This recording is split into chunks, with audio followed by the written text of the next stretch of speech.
Meghalaya Chief Minister Conrad K. Sangma inaugurated the CM Elevate program yesterday at Vivanta, Shillong.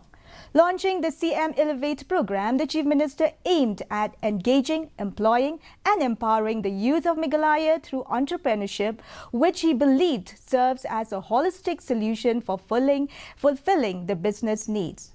The CM Elevate program is a comprehensive solution tailored to the diverse business needs of Meghalaya's citizens.